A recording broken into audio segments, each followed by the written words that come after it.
Some of the great influences in history are caused not intentionally, but accidentally. Basically, they're byproducts of the goals of quote-unquote great people. An example of a situation that this occurs in is the reign of the Golden Horde. The Golden Horde was the Khanate responsible for controlling Russia for about 2.5 centuries. The Mongols, which are the people responsible for the Golden Horde, had taken the land with ease. The Kievan Rus and other Russian city-states have been fighting the steppe nomads for many years. They thought the Mongols were just another one of these tribes that they had been fighting. However, they were proven wrong when they lost them at the Battle of the Kalka River. The United City-State coalition of around 80,000 men were sent to fight the Mongols. 90% of them were slaughtered by superior horse archers than the Mongols. So superior that they won with only some 20,000 soldiers and had very light casualties. The Mongol tactics and strategy were also much superior compared to that of the city-states. The Mongols utilized strategy unseen at the time of extreme complexity compared to those of their opponents. The strategies of their opponents were fairly simple and straightforward. The complexity of the Mongolian strategy rooted from the amazing mobility of their forces, as their armies were entirely mounted.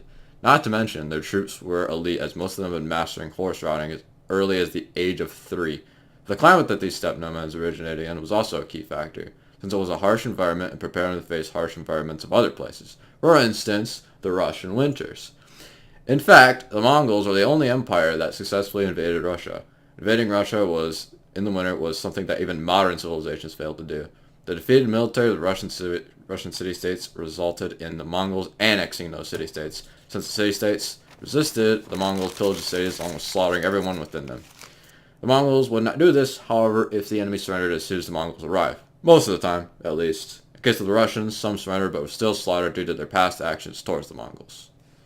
The role of the Golden Horde in the division of the Mongol Empire goes like this. Batu Khan's forces nearly conquered the rest of Europe. Batu was the leader of the Golden Horde. Once Batu Khan annexed most of Russia, he continued west and went after Hungary, Poland, and Austria.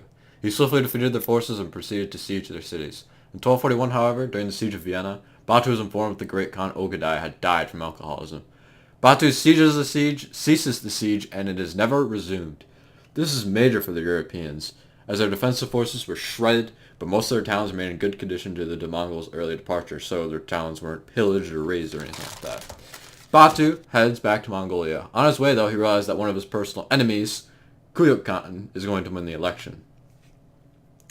Therefore, he boycotts the Kurultai, which is the meeting that they had to go to elect a new great Khan.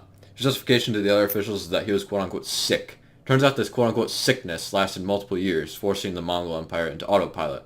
The ruler during this phase was actually Ogadai's wife, Toragin. She was debatably one of the most powerful women in history, as she briefly controlled one of the greatest empires ever to exist. Furthermore, Batu ends up compromising and sends his younger brother to represent him at the Kurultai. Kuyuk Khan ends up becoming elected, and Batu is upset.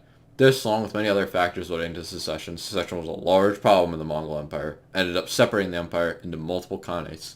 That is how the Golden Horde became to be independent from the Mongol Empire. In the 1240s, the Golden Horde was founded by Batu Khan, one of Genghis Khan's grandsons. The name comes from the golden tents that the Mongols used to stay in. They never did adapt to the lifestyle of the people that they ruled. They remained and not distinctively assimilate into the Russians.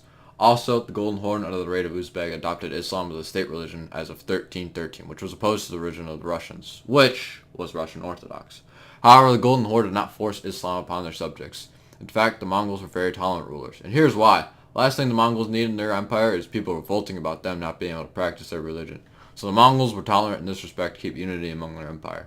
The Mongols were lenient rulers in general. All they wanted from the Russians were tributes and the ability to choose the Grand Prince. The Grand Prince basically ruled Russia and gathered tribute from all the cities. Also, if the Grand Prince was loyal to the Mongols, he had a chance of being elected again. The Russian cities were vassals to the Golden Horde. One city in particular gained a lot of power throughout the Mongol rule. That city was Moscow.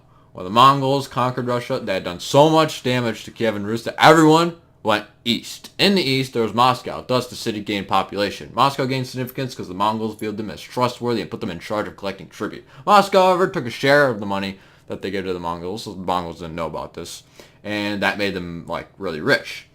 This, along with their excellent geographic position to trade, and their trade protection by the Golden Horde, propelled them to power.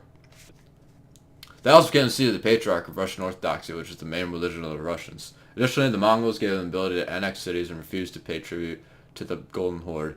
In 1380, the Muscovites, people of Moscow, challenged the Golden Horde at the Battle of Kulikovo, and the Muscovites win. The Russians never really did like the Mongols. This ultimately strengthened Moscow's public opinion, as it seemed that they were the hero of Russia. This did not signify the end of the Golden Horde, however. It was greatly weakened by several factors throughout its history, some of which include Tamerlane's invasion, the Black Death, and political turmoil in the Khanate. The Black Death severely hurt the economy of the Khanate because it killed a large number of peasants in the peasant class, as it did with every society it encountered. In the late 14th century, the Timurid Empire obliterated the Golden Horde and put their own Khan in place. This created divisions among the Golden Horde, and it became divided into 8 separate Khanates: the Siberian Khanate, the Kazan Khanate, the Khanate of Kazan, the Khanate of Astrakhan, the Kazakh Khanate, the Uzbek Khanate, and the Khanate of Crimea. At this point, the Mongols were weak enough for the Russians to declare independence. So that's what they did. They united and declared independence from the Mongols under Ivan III, also known as Ivan the Great, in 1480. Ivan the Great created the first centralized Russian state, and without the Mongols, this may have never happened.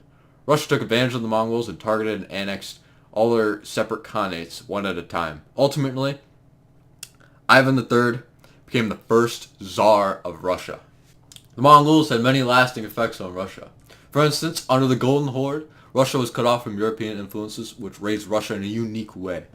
Even though they cut off the influences, the Mongols still offered the Russians protection against their eastern enemies. Not to mention, the cities in Russia were relatively peaceful since the conquerors of the world at the time were at peace with them. And those conquerors are the Mongols. Also under the Mongols, the trade routes that the cities sent out were protected since the Golden Horde covered such a large mass of land. Therefore, trade was flourishing in Russia. One of the most important effects from the Mongol rule is that it forced the cities to work together against the one common enemy. This eventually united the cities of Russia into one centralized state. The Mongols definitely had trouble assimilating Russia since they chose to adopt Islam as a state religion and their choice to remain nomadic, as opposed to the agricultural societies that they were ruling.